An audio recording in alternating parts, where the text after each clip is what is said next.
Turned down for what? Konnichiwa, Mini-san.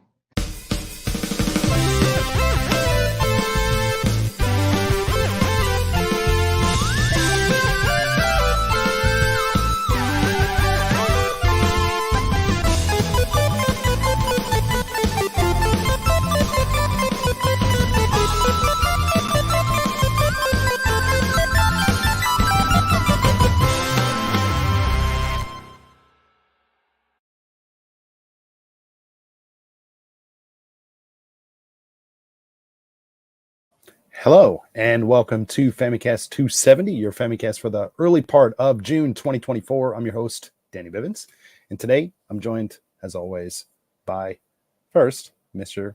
Cat Drug himself, Ty. Hey, what's good? Do drugs. What's going on? Yes, perfect. Well, now that that's out of the way, I suppose, do drugs. We're also joined by James. I'll do one better. Like, do drugs, do crime, be gay. True. Hashtag Happy Pride Month. Right? That's right. It's Crime Month. Yeah. Right. Yeah. Well, cool show for you guys today. Got some cool stuff to talk about. James has kind of an interesting topic that he's going to bring up in his new business, as far as I understand. Ty's got some news, mate. Right. Okay. Well, there we go. Ty's got some cool new stuff to talk about. I got a brand new, well, it was new 2 weeks ago type of thing, type of deal to talk about. Not so much news today, but yeah, let's just go ahead and kick things off with new business. And Tyrone, Yes. would you mind kicking it off for us today? Hell yeah. Let's see. Yeah, I actually didn't get around to playing more Overlord like I wanted to. I've been extremely busy with actually constant Street Fighter 6 and Dead by Daylight limited time content and ongoing events. It's bananas. I don't know how I'm supposed to get a good night's sleep when I have to play tournaments every 8 hours. Okay. So yeah, I don't know if I've actually talked about Street Fighter 6 a lot on stream, but I've been playing it a lot. Mm-hmm. And they just had their first anniversary event. Mm-hmm. Or it's actually ongoing. I don't know if it's much of an event. It's another big splat fest, basically. Sure. There's do you understand?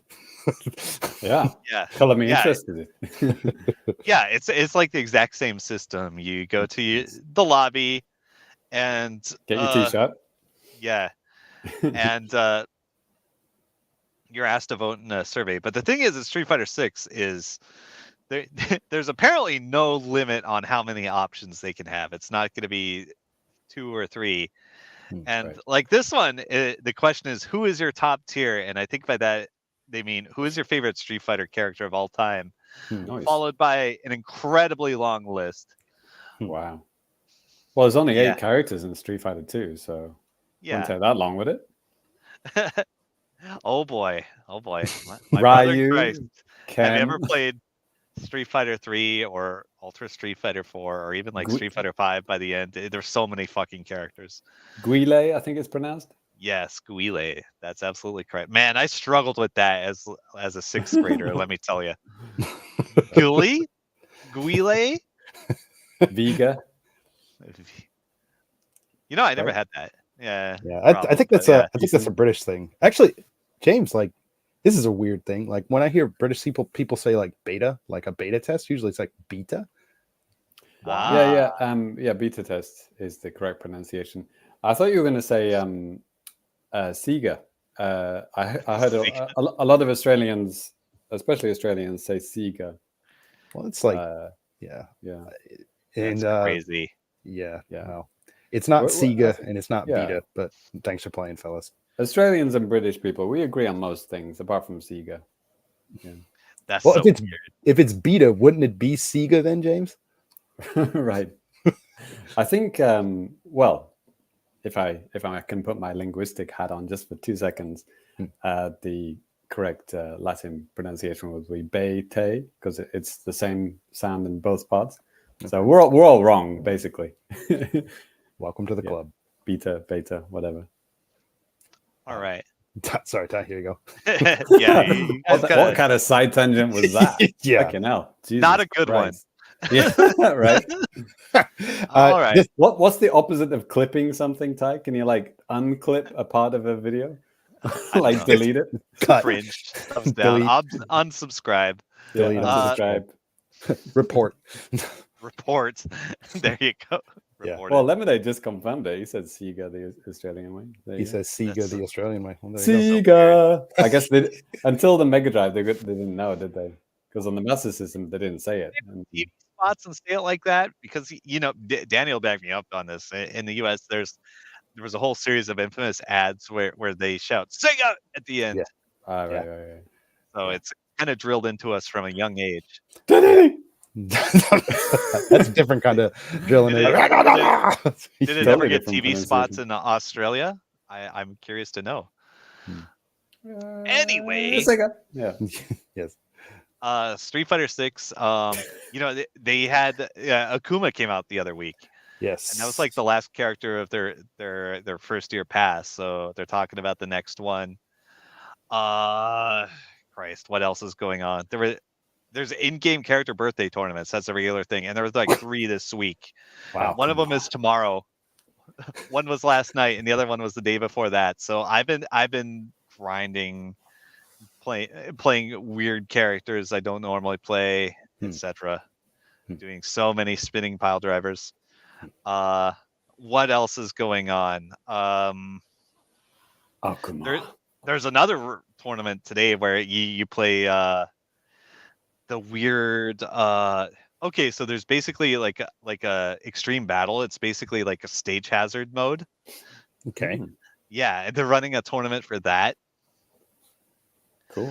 Soul Yes. Calibur mode. Yeah, Just throw people off the side and you win immediately. it's a little more. It's a little more Smash Brothers. Like Nice. it'll be like in the one they have right now. It's like a charging bullet runs across the screen. It'll knock your ass down. Baseball bats. No baseball bats, but there is like one with bombs. I think it's the little hard hat guys from Mega Man actually. Nice. Okay. They'll come in and ruin your Christmas. So yeah, you can play in a tournament for that. What else? They updated a bunch of general stuff in the game. They added new character colors. They added all the music from the previous Street Fighter games into the store. Ooh. And they let you change your character themes to anything you want. Okay. Nice. That's kind of cool. Or even just like a random song from a playlist. So like I just picked like all my favorite songs, made one playlist and just like went random with it. So that's fun. That's a really cool feature. I really wish custom soundtracks were more standard in games these days. Yeah, believe it or not, the game that I kind of hated, AEW Fight Forever, like they have like a ton of different songs in the game, and you could kind of customize a playlist if you want, and Right. stuff too. Kind of neat, I guess. Yeah. Yeah, what else? I think I remember telling you guys like when I played Watch Dogs, the first one, you could customize your music playlist for when you're driving, and I whittled it down to 2 songs because like all the other ones were trash. Okay. So I ended up just listening to 2 songs Was on it- loop. Crazy Taxi related. No, you can't add your own songs. I know, But okay. just like, yeah, man, I would kill for the Crazy Taxi soundtrack. Yeah. Dude, there was some crazy stuff you can do on some of the original Xbox, like stuff like that. Hell, even Dude, on the okay, Wii. let me tell you about the Xbox 360. Mhm. There was a little known feature where you could plug in a USB device or something full of MP3s and it would play. Yeah. You could just set to play while you're playing music or playing a game, and it would Okay. mute the in-game music, but it wouldn't mute the sound effects. Oh, that's And that cool. was a standardized feature across all games. It's just like a general requirement for developers. Wait. A regular USB stick? I thought Microsoft never allowed those No, kind of things. No, they did. Oh shit! And wow. there's I thought more, it was like like- all proprietary stuff. Well, I mean, for saving games, they opened it up. Okay, at Mac one point, user. but- yeah, no, they at one point they didn't, but then they opened it up. But I mean, the problem with that is Yeah. that it could be too slow, to run the games and stuff. Oh, But they okay. did lift So it the towards game the end. data was stored on a hard drive, that proprietary thing. Later, I'm telling, maybe you can back me up. They did later make it available where you can like save stuff on USBs for 360. Oh Nice, yes. nice. So, like you could save game data on Yeah. like whatever device you had. Yeah. Yeah, I see. but I'm talking about playing music, just like Right. MP3s you downloaded off the internet. You could slap it into USB, and just like it would very conveniently mute in-game music and just play your playlist instead. That's cool. Bring it And back. like, yeah, if you played a game with like cutscenes and shit, it would actually stop your music and like just you'd listen to the cutscene video, Huh. and then it would go back to your playlist. Huh. It was amazing, and like the greatest feature of all is you could do a playlist from over a network. Oh, cool. So like I actually just had my entire like MP3 collection like just on a playlist while me and my bros played Street Fighter, and it was so good. Yeah, Yeah, like no a- console has ever done that ever since, right? no, like the Xbox One doesn't have that. Not exactly. You could like you can like manually mute your music. Yeah. And I don't know if you can even play music at the same time or playing a game. Yeah, like NFL 2K5 had a feature only Xbox only where you can like burn CDs or like something. Basically, you can make your own soundtrack for like when you score touchdowns or stadium music and stuff, which is really Yes. cool. It's like the echo That's for so the good. stadium and stuff. That was awesome. Couldn't do that on PS2. Yeah, I mean, I really wish it was more standard feature across all games. Sure. Sports games is like they got to get those licensed tunes into people's ears. So Because Yes, like and the Wii did the MP3 stuff as well. I think anytime after that generation, whatever that was, Generation 7, like it went downhill from then because like streaming became a thing, and we have to pay for fucking licenses for everything. Yeah. Right. Yeah. And that's also another thing I wish game developers would do is like if you have a long running series of games, you could include like so much like old content at no cost. Like if you like the old music from Street Fighter, you can have it. If you like your current healthcare provider, you can keep it. Jesus is my health insurance. Yep. That's all Yeah. I need. I mean, like if you just like here you can unlock all the old stages and shit in your game, it's fine. That would be cool, right? I mean, depending on the game and the context, but like music and stuff, it's not that hard to implement. Yeah.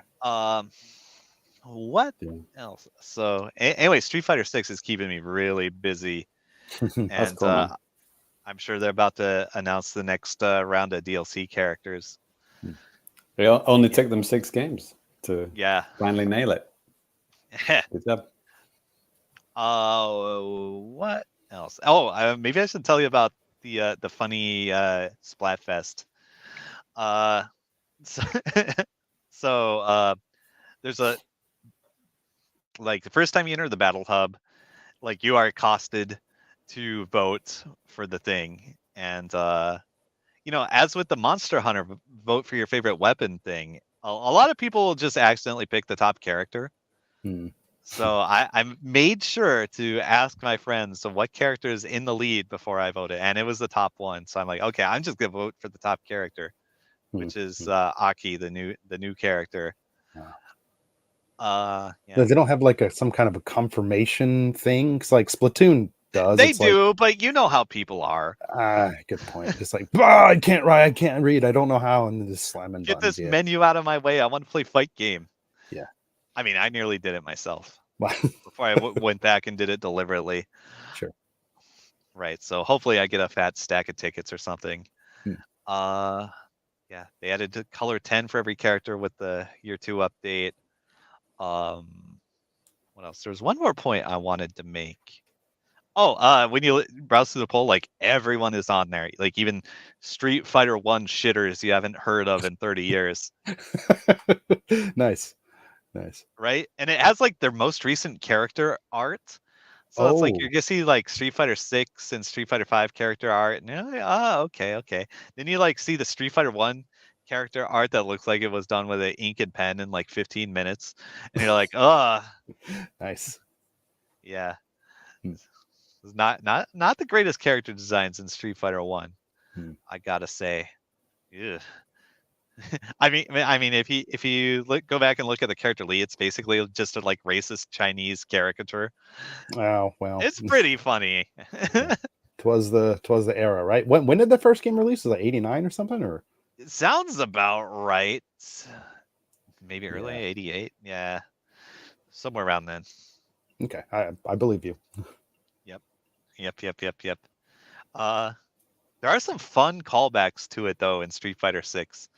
Like there was a bonus stage where like all these guys are holding like these planks of wood you have to break. They'll be Mhm. holding them at like certain heights and stuff, and you have to precisely hit them. They Okay. actually brought back that mini game into Street Fighter 6. Okay. Yeah, and like you wouldn't know it's like this ancient relic, uh, if you just went in blind. Yeah. Sure. I mean, hell, maybe some younger players wouldn't even have, there's no frame of reference, maybe, you know? Yeah. I mean, it is nice when you do like the whole world tour mode and you talk to guys, and like a reoccurring guy is Retsu, which is like the first guy you fight in Street Fighter 1, I think, maybe, or just one of Okay. the guys. Okay. Yeah, and he'll tell you like, oh yeah, back in my day, I met this guy Ryu. He was just a young whippersnapper. Right. Yeah, Ryu. Yeah. But I do like how they've kind of like aged some of the characters, just made them look different. And like, I'm pretty sure it's 6. Ryu has like the beard and stuff, and yeah, he's Dhalsim has a scruffy. Dhalsim has a gnarly beard too. So Yep. Oh, Lemonade says he would vote for Chun-Li. well, Yeah. I think a lot of people would, but I think for real though, a lot of people are interpreting this as like a popularity contest for who's going to be like added as DLC. And like Okay. the next highest character besides like the top slot is Sakura. okay. So a lot of people I suspect are pushing for her to come back. What about Orchid? Orchid, Is yes. she coming back? Skeletor, yeah. Nice. Full Grex is my favorite. Right. Mick Jagger. Right. All right. Maybe I should show you the Street Fighter 6 character select later. You can play fill in the blank. All right. So Street Fighter 6 is a good game. I like it so far. Yeah, real talk. The Switch successor would be a nice to have it on launch day, like maybe Super Street Fighter 6 or whatever. Yeah. People Yeah. could, I don't think play they're in going the to do any bathroom. big title updates like that, but you know, maybe they will. I don't know. Maybe if they need a new physical SKU. Yeah. Bring back Cody. Yeah. Yep. Yeah. I would be in favor. I just want all the Final Fight characters back. Like a lot of them made it into Street Fighter 5, but like I would like to see them in a good game. Right. Yeah. Yeah. Also, Rufus, be careful what you wish for. Yeah. Just so you guys know, Rufus was pretty much my main in Street Fighter 4, and I terrorized the Montana scene with him. Good times. Yeah. Also in Street Fighter 4 and Street Fighter 6, both games I play the least popular characters. Nice. Yep, it's true. I don't know why it is that way. I just have to be a weirdo. All right, so that's what's going on with Street Fighter 6. Let's see. Dead by Daylight also has an anniversary event coming up in like a couple days. Yeah. They just added. How many years is that, Ty? How many years has it been going? It's gonna be 8. Damn. Like Okay. next week or next month. Yeah, 8 years. 2016? Yeah. Go back and watch some video of Dead by Daylight version 1.0. It's a little bit jarring. Yes. Yes, they've done a pretty good job, like just retooling like character animations and models and textures every now and then. It's nice. Ty, what was the first console version of Dead by Daylight? I'm assuming it started on PC, but like, what was the first console? Xbox One or PS4 or something like that? I think it was simultaneous launch on PS4 and Xbox One. I didn't play it until like it was already out for like 3 years. Like I think I just missed the 3rd anniversary event when I started playing. Like I played it a couple times and I wasn't impressed, and then I came back like another year later. It was a bit better. 8 years later. Yeah, Nailed it. yeah. I mean, the game is constantly improving. There's still a lot of things I hate about it. Like if you could just listen to when like me and Jinsei play, like this game sucks. Fuck this game. See you tomorrow. Right. Right. He just responded, "Nah, this game still sucks." True. Yeah. And if you think this game is bad, you should see the other asymmetrical horror games. Right. Yeah. Oh, what's it? Identity 5 is like so big in Japan. Yeah. Like, that's a Japanese Dead by Daylight, I guess, with kind of like the what do you call it? The Halloween before Christmas looking characters. Yeah. I think I looked at that game a couple times and I got like Persona vibes, maybe. Yeah. Yeah. Persona mixed with Dead by Daylight, yeah. Right. Yeah. It's mainly girls who play it. Like all of my female students seem to like that. Yeah. Right. And they play on their phones, of course. A lot of women play Dead by Daylight as well. True story. Take your word for it, mate. Yeah. Or so they say. They're probably all like you watch some streams and stuff. You'll see lots of women playing it. So what did they just add? They just added the new Dungeons and Dragons chapter. I think I told you about last time. They got Vecna and generic elf person and a pretty cool map. I played it a few times. It's definitely very unique. They added a new thing. They added portals. So you can go into a portal and it'll teleport you to a different place on the map. Okay. Just got like a one-way gateway. Yeah, your soul is my very, very vibes. Who voices this guy again? Somebody famous? You're the one that should be telling us this. Did we look that up last time? We did. Somebody brought it up. Yeah. I honestly don't remember. Same. Yeah. So I do like the new map so far. I don't know how balanced it is. We'll see. Matt Mercer, that's his name. Where do I know him from? He's Leon S. Kennedy, right? Okay. That name does sound familiar, but I don't know if we brought it up last episode. We may. Somebody did, I think. Yeah. Yeah. Ooh, big earthquake. Oh, really? Yeah. Am I going to get it in like 5 seconds? Maybe. Yeah. Exciting. Oh, here it comes. There you go. Yeah. Wow, that's amazing. You can see a couple more seconds for me. In real time. Streaming out. Yep. So it's Danny, me, Ty. Do you have it yet? No, I got nothing. Okay. You're not even that far from me, James. What's Yeah. It wasn't very big with me, so maybe Danny got the brunt of it. Yeah, I just heard a dong and then goes. Anyway, that's how my phone didn't go off.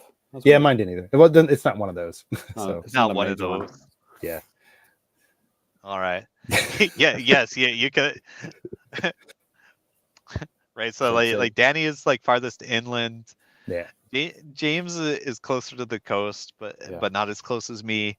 Mm-hmm. Yeah. So we're kind of in a straight line there. So that's really interesting. Yeah. Ty's in tsunami zone. Yeah, basically. Yeah. He'd be dead by now. Right. God bless him. Right. Good luck to you, Ty. Yeah.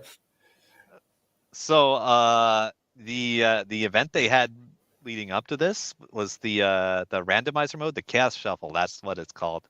And everybody loved it. Everybody was begging for it to be a permanent thing. And I just found out like 5 minutes ago, it is going to be a permanent thing. Oh, cool. Yes, because let me tell you, like going back to regular DVD where you see like the same meta shit every game it's a little depressing. Sure. Right. Like I mean, Chaos Shuffle is so much more fun because I guess it's not just the variety, but like the way you engage with the other side. Like you have to keep your eyes and ears open for all like 100 plus perks. You got to really pay attention to see what kind of random bullshit. It's just like everything is on the table. Like there are so many like weak niche meme perks in the game that nobody ever uses. But now they're all on the table with Chaos Shuffle and you have to watch out for them. It's great. It's like every killer could have everything. What stage are we looking at here, Ty? This is a picture of one of the newer ones from the Yes, the new map. Yeah. from the Dungeons and Dragons DLC stuff. So Yeah. Okay. Yes. Cool. Yes, and me and Jinsei try to like call out what perks the killer has when we play. Because they can only have 4. Okay. Yeah. Still proud of the unrelenting call out. Yes, that's one. That's a difficult one to spot. Because it's just like recovery time on killer's missed swing. If it's like what is it, 20 or 30% faster, that's it. That's what it is. And like once you figure out like 4 perks the killer has, they can't have any more than that. And so you don't have to worry about like the ones that will end your life instantly in the end game, of which there are several. Yep.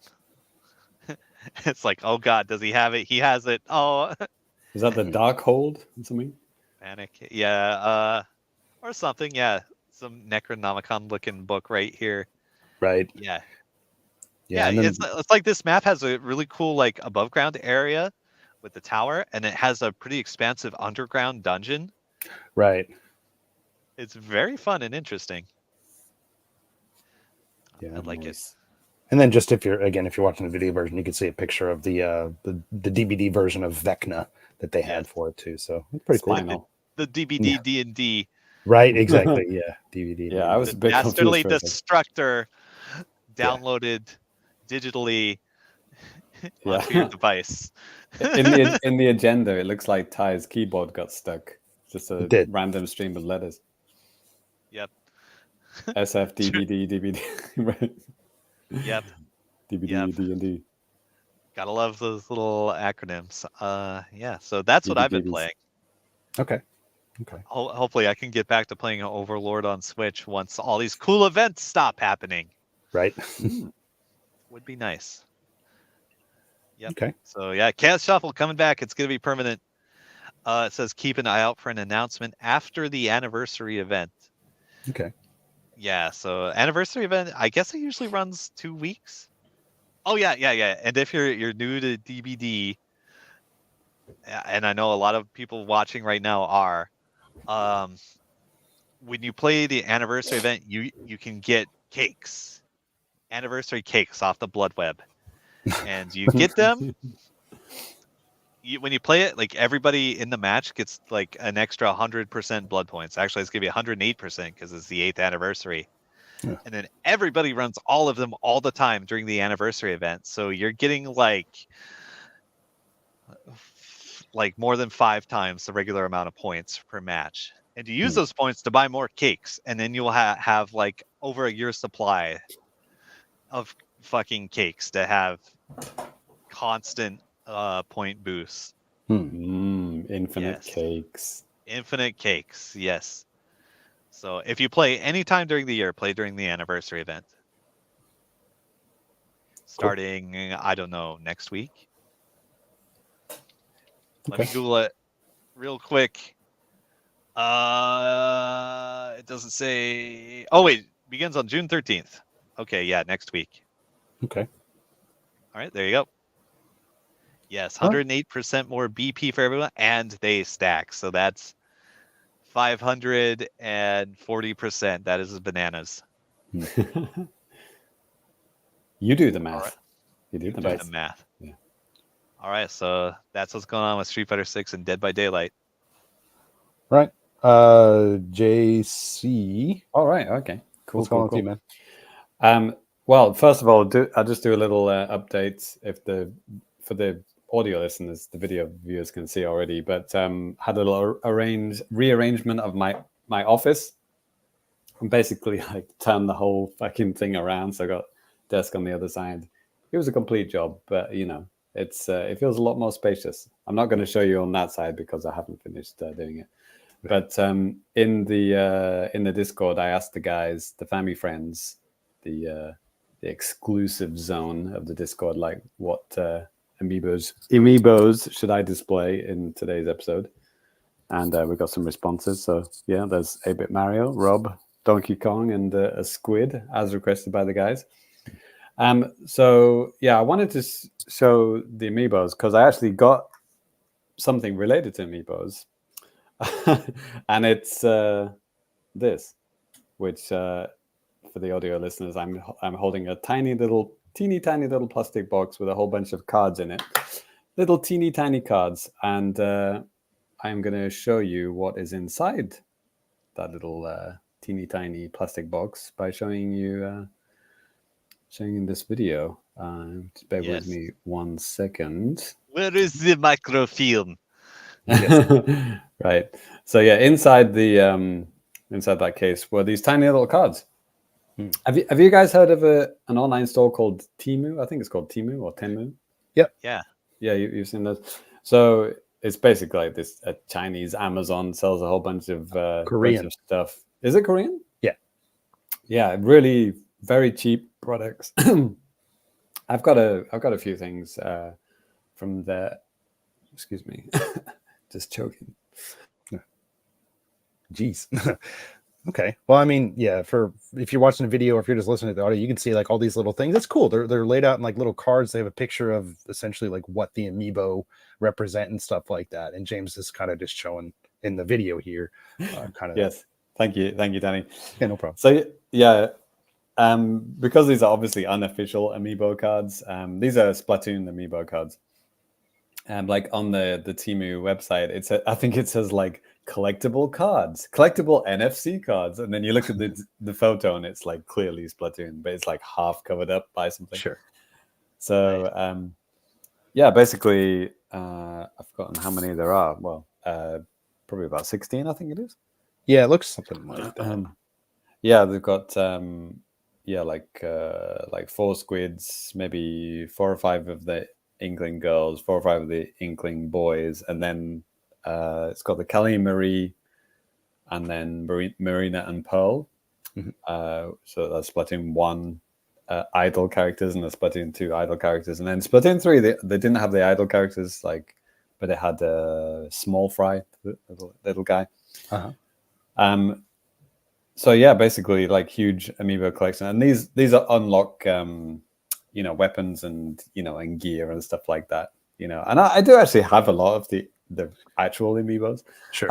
But yeah, I just really wanted to try it out. It's like, are these actually, well, they're not legitimate, but like, do these actually work? So, yeah. In terms of functionality, are these legitimate? Yeah, exactly. Because I'd rather have 16 little teeny tiny cards than 16 physical Amiibos. Like, I'm the complete opposite. I'd rather have like 30 Amiibo shut away in my closet, which is where they are. Most of them are now.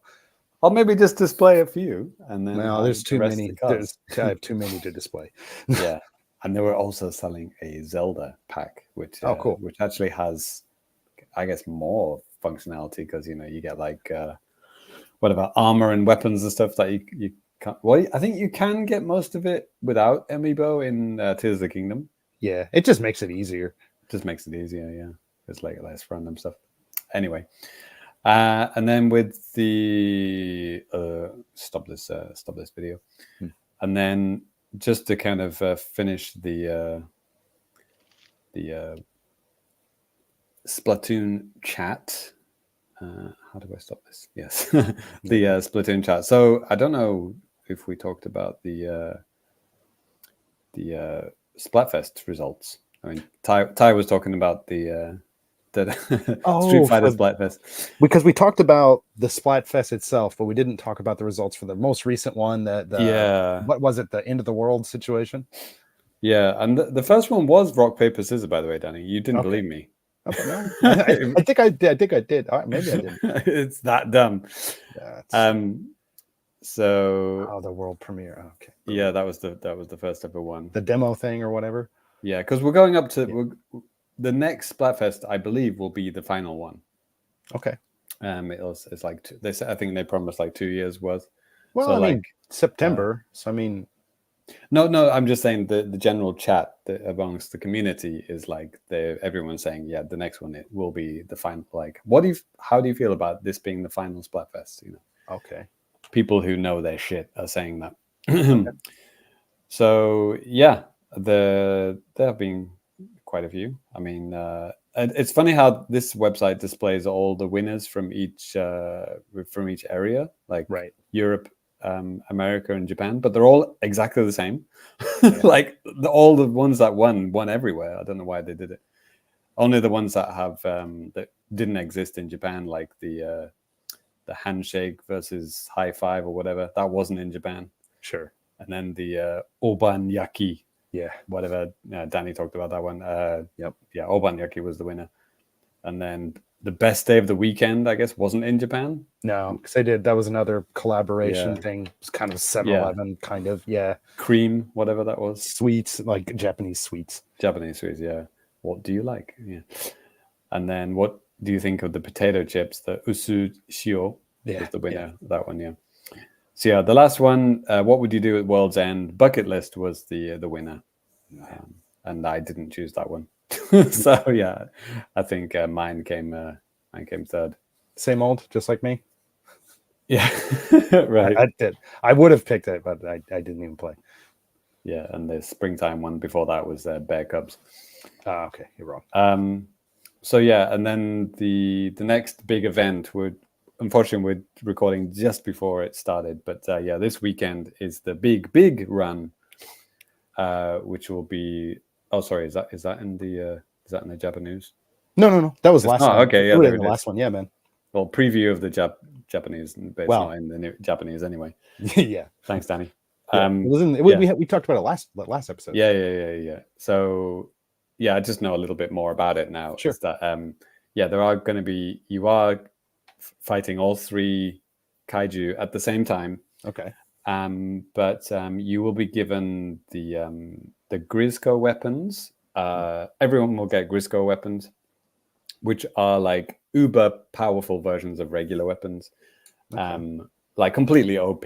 Like you'll have, like an umbrella which just like it fires like this like unbelievable fire rate, and incredibly powerful and like sprays really wide. Like a bow which has like a really wide shot and is incredibly powerful as well and explodes. It just has like the perfect version of every single weapon basically. Like regular splatter shot weapons just go like they're incredibly have long distance, incredibly wide shot, and are powerful. Completely OP weapons. So you're going to be guaranteed, everyone on the team will be guaranteed one of those weapons. Cool. So that should make it easier, question mark. But yeah, it's still going to be, it's going to be fun now. I mean, they're going to, and it's also all of the 3 previous big run stages will be part of it, which are the big run stages were like regular maps, but they've kind of been polluted by the like salmon run, the brown goop and stuff like that. It's like dirty versions of like regular stages. They'll all be coming back, and then like I said, all 3 kaiju will coming back. But we're gonna have some good weapons, so we'll see how we do. So that should be fun. That's I think it's Saturday, Sunday, Monday, or Friday, Saturday, Sunday. It's 3 days anyway. Not just depending on your region or whatever. But yeah, exactly. So as for games, so I downloaded the Dave the Diver demo. I don't really usually play demos, like if I'm not intending on buying the game. So I really wanted to try it out, and I did a little kind of Google before I played it. Does the progress carry over? The answer is yes. So it's a very, very generous demo. Nowhere in the demo does it say this is the demo or this is locked because this is the demo. It basically gives you like, I don't know, the first couple of hours of the game. And then the progress will carry over into the main game. So and I'm really enjoying it so far. Like, I think this game is like, it's really exceptionally well done. Like incredibly high quality. I wouldn't really call it an indie game. It's like, it's like high production. Like the art is amazing. I believe it's Korean made. but like it is kind of anime style, like but it's that the cutscenes remind me of what was the sequel to Retro City Rampage called? Not Hotline Miami. It had Miami in the title. Shit. What was it called? Miami Shakedown? No. Hawaii Shakedown? I think it had Shakedown in the title. Yeah, I know what you're talking about. Oh my god, I don't remember. I played it. Yeah, I played it. Yeah, it's Hawaii. I think it's Hawaii Shakedown. It looks Shakedown like Hawaii, that. maybe. Yeah, Shakedown Hawaii, yeah, one of those two. Sure. It has that kind of vibe to it, like really kind of high contrast, like very colorful look, and like, you know, pixel art, but like kind of like 16-bit cutscenes, if you know what I mean. Sure. But like, yeah, obviously way better animation and everything than a 16-bit game could do. But like, and this this Dave guy is like a big fat Korean guy, I guess, and is funny. Like the comedy is spot on, like the visuals are spot on, like the characters and the writing really funny, really really well done. Like yeah, just like immediately this game is very attractive and amazing, and I think, you know, both of you guys would get a kick out of it. Like, you know, it's the comedy, it's like it hits immediately, the visuals, everything. It's like, okay, this game gets it. Like it really gets it. It's like fucking spot on. So in case you haven't know anything about Dave the Diver, it is obviously a guy called Dave, and he dives and gets stuff as a diver. Right. Yep. But it's kind of like a multi-genre game, because it is like, you know, I mean, Danny was talking about Endless Ocean like a couple of episodes ago. You know, it is exploring the depths, but, you know, it's obviously a side, you know, 2D game from the side. And your little guy's like your little, you know, little 2D sprite guy. But like animation is beautiful. Like the music is, you know, spot on, like really, really well done. And it's got, you know, all these fish and fauna and everything just like so detailed, you know, even though it looks like a, you know, 16-bit, 32-bit game, but like, you know, it's like a very modern, obviously it's a modern game. And so you're diving in, you're collecting, you know, you're killing fish to bring them up to the surface. When you start off, you just have a knife and a harpoon gun. So you can kill and collect, like, you know, small to medium-sized fish, and you can cut kind of like seaweed stuff, I guess.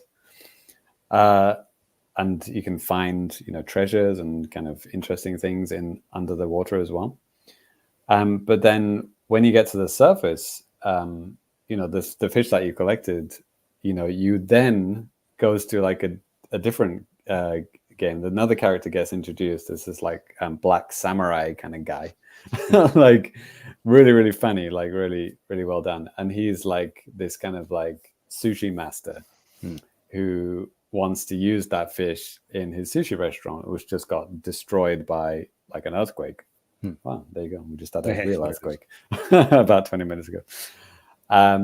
So Dave then kind of volunteers or gets kind of hired by this guy to, you know, then catch fish. The fish that he catches will then be used in his sushi restaurant.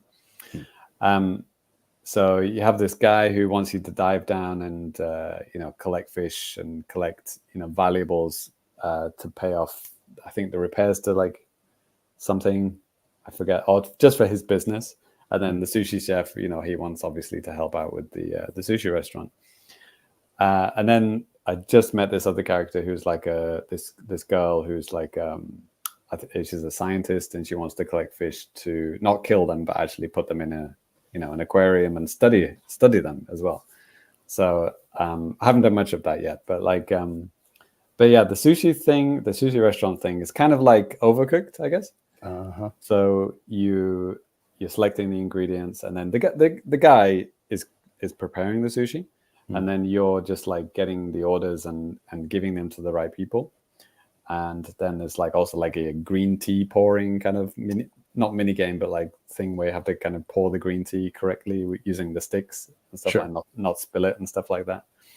and you get graded and you get tips if you do like a good job and stuff like that. But like just the way the presentation is just so on point. Like, you know, the customers and the, you know, the sushi chef guy and everything is just expertly done. It's like beautifully done. And yeah, it's really fun. And like the two genres like just seem to work really well together. It's like, you know, in the daytime you're catching the fish, and then in the nighttime you work in the sushi restaurant, the sushi bar, right? So yeah, it's like I can't think of any other game that's had those kind of two very distinct genres and like in the same game. I can't really think of anything off the top of my head. Yeah. Maybe you guys can, but like, you know, really. almost like completely unrelated genres in the same game. I mean, that's a clever way for them to, like, instead of just saying, okay, it's time for your character to go to bed, like, you know, you switch over to a whole different gameplay style and it makes sense, like, thematically with the game. That's cool. Yeah. I mean, yeah, like a Zelda game, and then you have a fishing mini game or whatever. Yeah, but you know, there are things like that. And I think there was maybe Danny, you remember, like round about Switch launch, there was some kind of cooking game, but it was also like some kind of platformer game as well. Maybe somebody in the chat can remember. But it was it was almost like an Iron Chef kind of pastiche kind of thing. And yeah, man. It's like, yeah, it's like I said, it's like launch or near launch. It was like quite a while ago. I remember people on NWR were really talking about that a lot. Snipper clips. Yeah, I'd have to do a lot of Googling to remember what the hell that game was. But like, you know, this is not at all similar to that game, but I mean, having two genres and coincidentally both about cooking as well. Right. But yeah, I'm really getting into it, and yeah, I'm just going to play the demo until, you know, I can't play any more of the demo content, and then yeah, I'm seriously thinking about splashing down the cash. I mean, it's not like a 500 yen game, not like a $5 game. I think it's more like $20 or 2,000 yen, kind of something roundabout there. Actually, James, interesting that you brought that up too, because they just released a physical version here in Japan. Oh shit! On the 28th, just like last week, or the 30th or something, and it doesn't come out in like at least North America until the end of June. So Japan got real. Yeah, I mean, you know, you can get it digitally, but if you wanted it physically, you can actually already get that in Japan, like stuff. I wrote up a news story on the website, so if you want to check that out, you can see that over on Famicast.com. I just found it. It's called the game from before. It was Battle Chef Brigade. Oh man, I just remember the name. I don't remember anything about that. Okay, you see there, you've got the whatever hack and slash monster bit, and then using the monster parts in I don't know, like a puzzle game or something. Interesting. Okay. All right. You know what I mean? So looks like there's a lot of stuff going on here. Who made this game? Right. Yes. It is made by Trinket Studios. Okay. And it got overwhelmingly positive reviews. Nice. Look at the genres here: action, RPG, indie, adventure, cooking. Like, how many fucking genres do you need in there? Yeah. But yeah. So yeah. Interesting. I don't know. Yeah, that just popped into my head. I was like, yeah, there has been a game with like fucking weird mix of genres and cooking before, but there you go. Yeah. So yeah, if there's a demo on Xbox, whatever, or maybe it's on Game Pass, I don't know. Yeah, I would say you guys should check it out. I think you'd like it. It's just funny. It's funny and it's great. And yeah, it's also funny you should mention that, because like on my review I did for Endless Ocean, got a couple of comments from people saying you should just play Dave the Diver. I'm thinking like, what? You're trying to hurt my feelings because you're doing a bad job, because I didn't really think Endless Ocean was a great game. Second, it's like, okay. I mean, maybe. So yeah. There it is. So James's new office, Amiibo cards, and Dave the Diver. You're welcome. Next. Right. Well, It's I'll go Star ahead Wars baseball time with Daddy. Yeah, not quite. I wish, but kind of is, but kind of not. I just for the record, I did play a little bit of Star Wars Hunters, which just released yesterday on the Switch Oh boy, here we go. and mobile. Uh-oh. Okay, I'm going to keep this very brief because this is I didn't even really want to talk about this at all. But this is a game, a first-person shooter, or no, a third-person shooter that was announced back in like 2021 or something, and it's just been kind of sitting in the background for a long time. They did some kind of like a beta test on like phones like in 2022, and like I think Australia only or something. Really? Like they just wanted to do a smaller market. Seriously, and yeah, I just kind of forgot about it. And then last month they were like, yeah, we're going to release this on June 4th. I was like, okay, and it's free. So okay. And just download it. It's quite a small download on the Switch, like 2 gigabytes. And yeah, at first, like when you I'll keep this very brief. You load it up and you're like, oh my god, this menu, all this shit is so busy. Free to play stuff. You are just like hounded with like claim this, currencies, dude. It's currencies. There's crystals and stuff. And then I'm like, I want to play as some of these other characters. I'm like, well, you can't. I'm like, well, how do I do this? Well, you can buy them with the crystals. I'm like, wait, no. And then also it's Fortnite. It's Star Wars Fortnite. After about like 2 minutes of looking, it's like you can actually earn the characters, all of them, by just playing the game. Which is like, okay, that's fine. And the gameplay itself is actually pretty fun. Like I thought it was actually pretty solid. Is it not like a founders pack for like $20 and you get a certain amount of characters already? No, dude, it's kind of bullshit because they do have like a pack or something you could get on the eShop. It's like probably like 10 or 15 bucks or something, 1,400 yen or something, whatever it is. But it's like you can get a skin for this character and like 500 crystals. And it's like, and then some other like stuff like that. And it's like, yeah, of course, with free to play stuff, they do want to sell customizable stuff. I get that.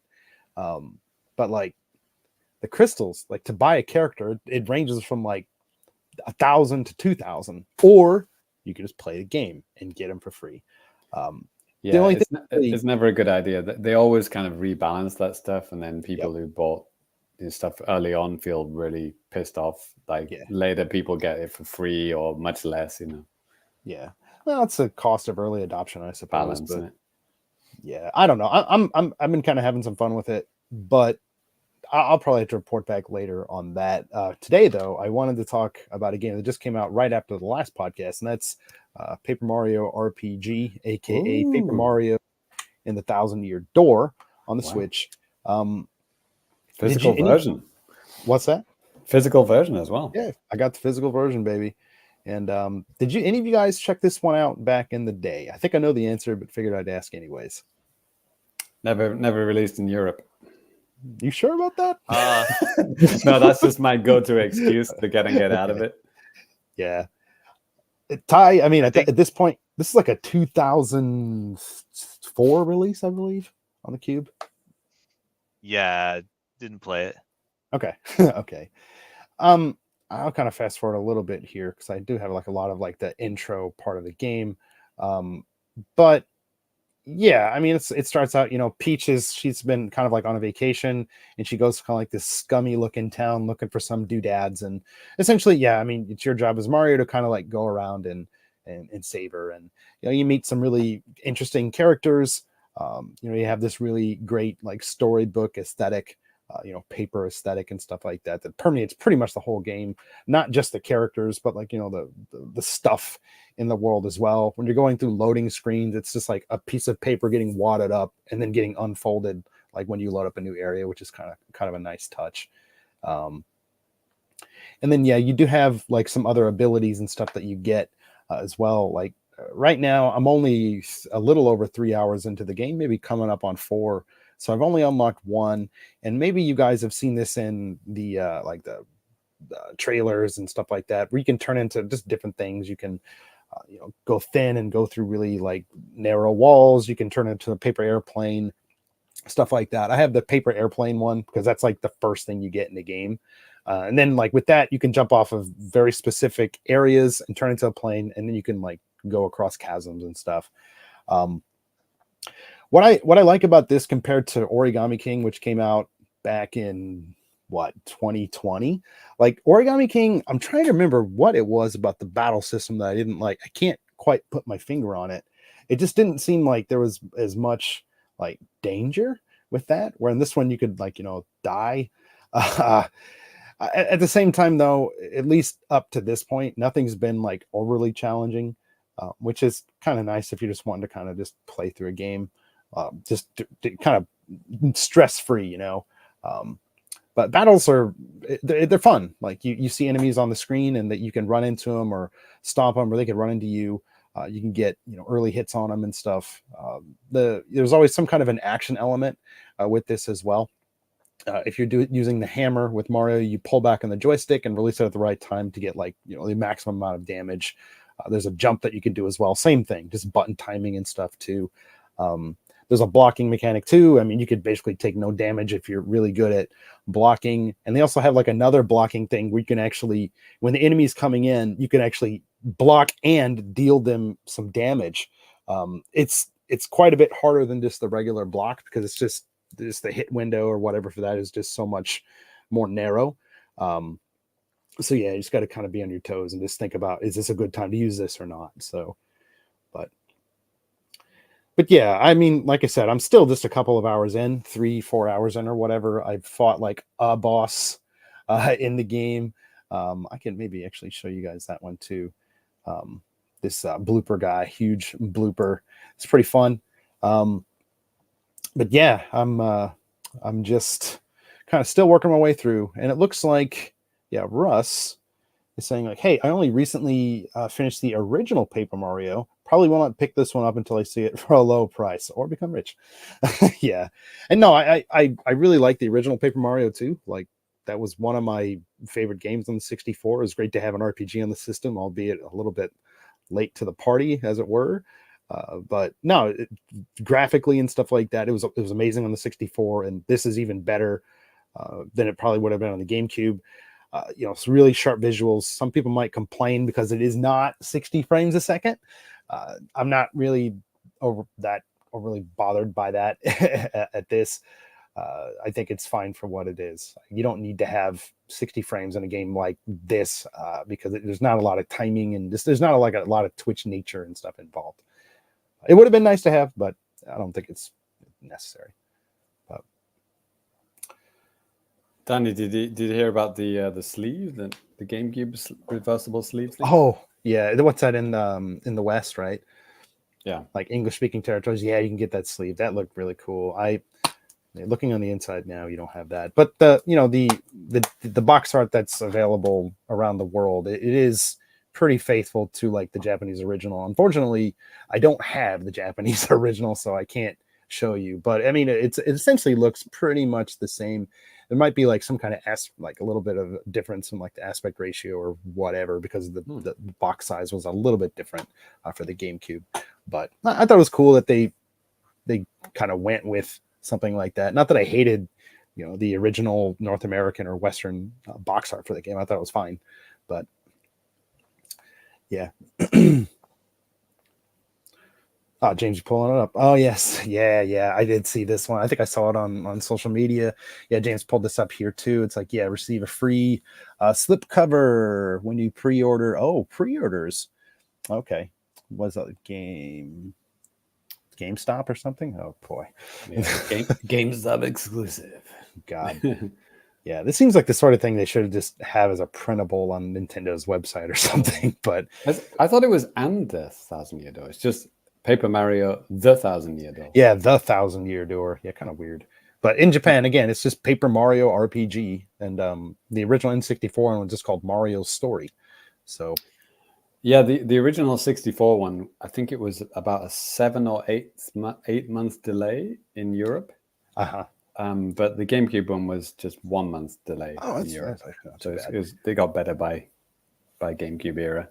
Yeah, I mean, Jesus Christ, the original Paper Mario came out in August 11th, 2000. It didn't come out in North America until early 2001. So I think at that point, Europe and North America and PAL, where they're all pretty close, I think, with that game. The original was just called Paper Mario, right?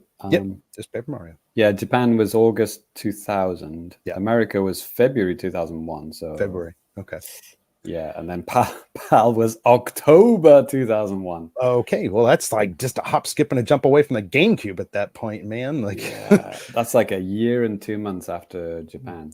yeah, Dark days, my friend. Dark lots days. of languages though to work on, I suppose, but Yeah, not for Australia, but yeah, Australia got shafted twice. yeah. But yeah, I might talk about this more at some point in the show. I'm not sure, but I mean, I'm still gonna be playing this and checking it out. It's been fun, and I think Lemonade said he picked it up and he just started it too. So I wish you well on your journey, my friend. Yeah, but you liking it so far? Yeah, no, it's great. It's great. Can't think of anything really to complain about. Game battle system's awesome. It does seem a little bit slow when you're traversing the world sometimes. Sometimes, like if you have to backtrack, you're like, oh man, run button or something. But yeah, I've never played a Paper Mario game. Okay. Or I'm just trying to think here before I say the wrong thing. Have I ever played a Mario RPG ever? Don't think I have. Like Mario other than ROMs, just for a little bit, Sure. Mario and Luigi. Did you ever play those? Like Game Boy Advance? No. Okay. Yeah, I mean, I can try the one on N64 service on Switch, right? That's the 64 one. So yep. It's included. So I'd say, like, if you like that one, wow, I mean, James, I would not recommend this game to you. But if you wanted to try it out, I mean, I'd suggest just starting at the 64 one if you have access to the, Nintendo Switch Online expansion pack. Yeah, depending on what you have in your, on your pile of games to play. Trust me, I know how that shit goes. Ty does too. I know. It's like, yeah, my gaming pile is through the roof. So, pile of shame. Ooh. Yeah. But yeah, I think that's gonna do it for new business. So let's move on to a little bit of now playing at the Famicast.com. Now playing at Famicast.com, lots of cool stuff up on the website, cool stuff on YouTube, and cool stuff for the patrons coming up, and also stuff that have just happened. So just after the last episode, we did Famicast Game Night 20. Oh man, that was a lot of fun. Me and Ty and a couple of the patrons hopped up in there. Let's see, it was Lemonade, John Cario. He popped in. Oh my God, I'm forget. Chris was there as well. So it was fun. We played a lot of Quake, a lot of Quake 2. That kicked ass. Nice. I got Quake 2. It went on sale like maybe the couple of days after game night. Yeah. Down to like something like 400 yen. Yeah. And I had some coins left over, so I got it for like 300 yen. So yeah, that's a damn good deal. Nice. I mean, it's a good game. It's so fun to play in multiplayer. We're doing multiplayer co-op. John Cario was very upset at Ty. I'm trying to find what he said in the not really. It's like something Ty. Oh man, I think I'm gonna put that clip in maybe the beginning of the show from here on out. But anyways, like Ty had, hey, let's go down this hole where there's like poison water around here and let's press this button. Like, so there were definitely some fun times to be had. So thank you guys for your support and thanks for joining us. That was a lot of fun. Just for some other things coming up as well. A cool thing that me and Ty just recorded here very recently. There is a new Patreon exclusive show that is going to be coming out next week on Wednesday, June 12th. And this is called E3 Historia 2000. Not like 2000 in the sense like Baseball 2000, like trying to be cool or edgy, but like, no, from basically me and yeah. Just to be clear, you're not trying to be cool or edgy. No, it never works for me. Yeah. So no, but me and Ty, we sat down and talked about E3 2000. Me as being the guy that I have never been to an E3 ever, and Ty being the guy that is an E3 vet. I literally founded E3. Yes, he did. By himself. Yeah. He loved going to the press conferences from the E3, like what was it, like the president or something? He said there was so fun. The keynote address. Yeah. God. Anyways, if you're a patron, we'll save that for you. But this is for our $3 and up patrons. Our what's the name of it? Good tier get. Oh my God, I forgot their names. Anyways, like you can get some exclusive stuff for the $3 and up. If you're a $3 and up patron, James, want to hype get? No. Oh my God. I'd buy that for $3. Yes. Anyways, it was a hell of a good time. I'm putting the finishing touches on a couple of things. It's the main thing is going to be audio, but there's a video version as well. So look forward to that. Nice. You mean I get an audio version and a video version? Yes, $3? Do I have to pay yes. another $3 for the video version, or? You do, just James. So, yeah. Anyways, all this and more. Famicast.net. That's right. All right. Moving on here. I don't think we're gonna do a lot of this today, but can somebody help me out here with maybe what's next? Time for a little bit of chat at JAPANews, eh? That's right. Ty, what do you think? Oh yes, get your good JAPANews at japannews.famicomcast.info. Nailed it. .xxx. Yes. Nice. Anyways, yes, it is time for a very little bit of JAPANews. This one's not really Japan exclusive. There's a lull in news, and I think I have a good idea why, and you guys probably do too. But this first one, I'll just go ahead and get it out of the way. This is something that came up just last week, and this is about the Legend of Zelda Lego stuff that was recently revealed. So this stuff is going to be coming out worldwide in September 1st, and this stuff is not going to be cheap. So like, yeah, if you're a fan of like Legos, or if your kids are a fan of Legos, I hope either you're rich or I don't know, you just don't let them touch this. Oh, your uncle's rich at least. Yeah, but like, no, I mean, yeah, like I said, it's a 2-in-1 like Zelda, like Lego Zelda set based on the Deku Tree from Breath of the Wild and also Ocarina of Time. So it's a really cool looking set. 2,500 pieces. Yeah. Were you guys into Legos growing up, or? Yeah, yeah, I love Legos. That love shit looks Lego. like it costs $1,000 fucking dollars. Yes. So yeah, in Oh, God. in North America, in the United States, this is $299 for this set. Holy Wow. baloney. Is I would great. just buy a video game system. Yeah, exactly. And in Japan, it's even worse.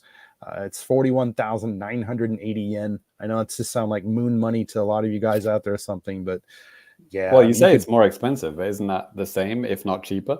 Well, maybe, but you know what I mean, relatively wise. Like if you want to buy like a Switch OLED, you could buy it with 41,000 or something like that. You know what I mean? Like relatively speaking. Right. Well, if Americans came to Japan, for example.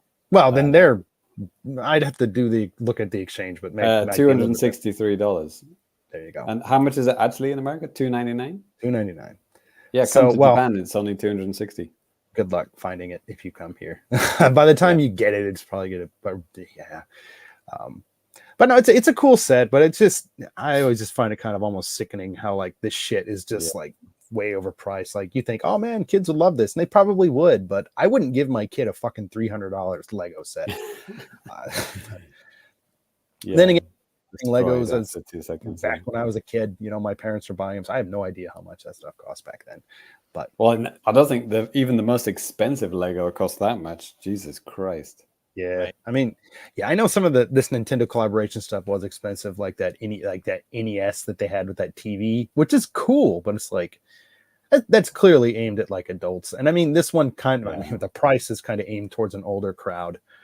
Pieces too. I mean, it is a pretty extensive set. So they have some custom bits in here that don't exist outside of this, other than the figures, I'm assuming.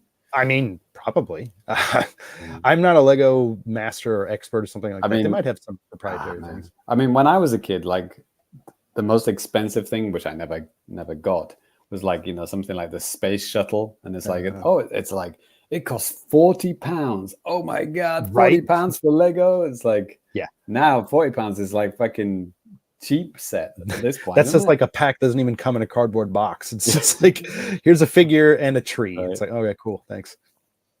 Amazing. Yeah. And then people are going to sell like custom like light sets for this to make it look even better, right? Yeah, they do have some cool things. Like, you know, they have like, looks like they have a Navi, well, like a fairy. What was the most expensive one before this, Danny? Wasn't it that huge question block which had like Super Mario 64 stages hidden inside? Whoa. Do you remember that one? I don't remember that. Yeah, it's like little bits came out, and then it was like, bomb on battlefield, and then you turned it around, and then another bit came out, and that was like Peach's Castle or something like that. That was incredibly Wallet expensive. hurt thinking about it. Yeah.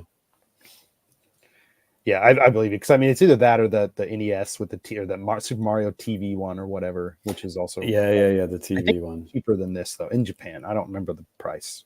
How many pieces were in this one, Danny? 2,500. 2,500. Okay. Yeah. Wow. Yeah. Anyway. Very, very expensive stuff, isn't it? Yeah. Not for kids. No. I know we have a couple guys, at least one guy that likes that stuff here. James got the question mark thing pulled up. Okay. Mm-hmm. Right. It's got like multiple Mario 64 worlds in it. $199. That's not that bad. Yeah, only $200. Yeah, well, compared to this, the Zelda one, I suppose. It's kind of cute, this one. It's got like mini versions of the worlds all in there. Okay. I mean, this must have just went right over my head when it came out. It's pretty cool. This Mario one that you're showing.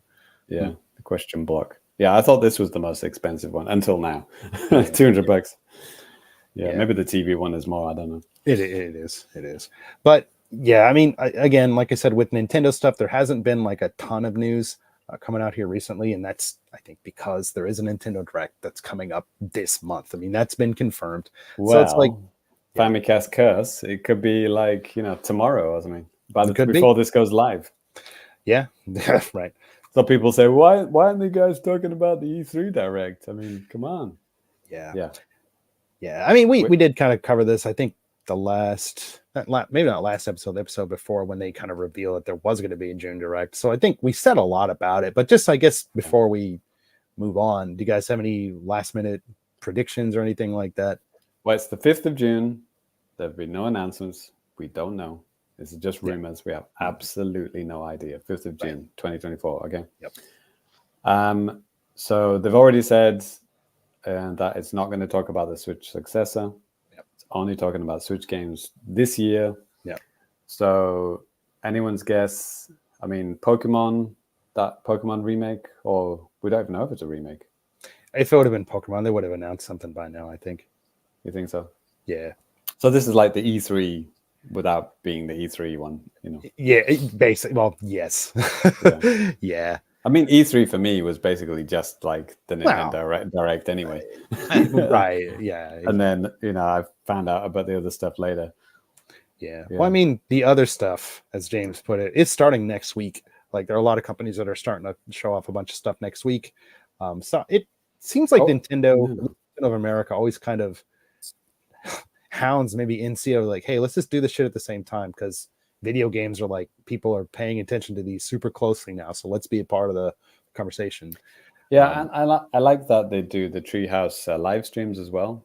Yeah, which you can definitely tell that's the North America side saying, we have this thing called the internet, and you can actually live stream stuff. Yeah, and then send a few faxes to Japan, and when they finally understand, then they allow it, and then it goes ahead. Nice. Yeah. But in terms of like Nintendo stuff, I mean, we really don't know what's coming outside of July. So I'd say they have to have some kind of a game coming out this holiday season. I'm hoping that they'll have some kind of a new Donkey Kong game. I mean, if you just think last year, Super Mario Brothers Wonder just came out of the June Direct. It was just like, yo, here's a new 2D Mario game coming out in October. There were some Splatoon 4 rumors. Oh, really? Yeah, it wasn't going to be called Splatoon 4, but like something. Yeah, there are rumblings of that. I don't think that would be on Switch. Like that would be stupid. I think it'd be a stupid thing to do. You want people to move on to your new platform. That tend to be a great launch title for the next system. True. But also, like, man, it feels kind of early. I mean, Splatoon 3 felt early after Splatoon 2, and Splatoon 2 had been out for quite a long time. But even then, it was like, wow, do we need another Splatoon? Sure. And then Splatoon 3 came out. It's like, oh man, this is fucking amazing. Yeah, we do need it. But now I'm saying the same thing again. It's like, no, Splatoon 3 is pretty much fucking perfect. Salmon Run is fucking perfect. The story mode is perfect. Everything is just nailed perfection now. But famous last words, right? New version comes out and it's like, oh yeah, no, this is even better. Ty, do you have some thoughts? What game Or could come even not out? even man. that, like not even necessarily Nintendo stuff. Like, I mean, obviously, Oh, it is Zelda. that, Zelda remakes, right? Zelda Sure. remakes, yeah. but Ty, it is that Yeah. time of year. Was there anything you're looking forward to seeing more about, or something that you might see, On Switch, man, I or don't not know. even just Switch, just something in general that Ty Non-Tendo. Sugar is interested in? Good question. I mean, number one thing is like 2XKO.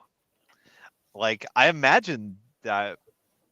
Yeah, I want to talk about that actually. I half expect it to come to the Switch successor, since I'm pretty certain it's coming to PlayStation and Xbox, as well as PC. Uh, Can you say that again? 2XKO? The League yeah, of it's the Legends League of one? Legends fighting game. Yeah, Oh, okay. right. Okay. You might remember last episode or Yep. whenever I Yep. talked about how much fun it was, and you All couldn't right. pull me away from it. Yeah. And it exceeded all my expectations. Sure. So yeah, I mean, it makes sense to me that that would come out on Switch if it's coming out on everything else. Yeah. Well, I mean, by Switch, I mean Switch 2 Sure. Turbo. Sure. God, we need a code name or something for it. Right, exactly. I mean, that was back in. I mean, me and Ty, we just did a bunch of E3 talk, and Yeah, doing like, it was great because like there were code names. So like, you're like, oh man, Dolphin's gonna kick ass, or just whatever. So like, yeah, there were ways to talk about something. It's without the stupid moniker of like Switch 2, which that is dumb. right. I hate it. But I mean, Yeah, like, what else do you say? yeah, I think they learned their lesson after Wii U, Yeah. Yeah, PU. Yeah. right? Like, I think like brand new original branding actually does carry a lot of weight. Sure. Anyway, James, you said, Zelda. Yeah, there are Yeah. heavy rumors that, Twilight Princess and or Wind Waker could be on the horizon for the Switch. Yeah, Could make it's total taken sense. so long. Yeah, but I Really mean, if you weird. think about it too, man, like they've done pretty well about releasing a Zelda game like almost every year on the Switch, and that's something they said early on that they wanted to do, and they've almost done that. I think they might have missed 1 or 2 years out of 7, so that's not bad. So yeah.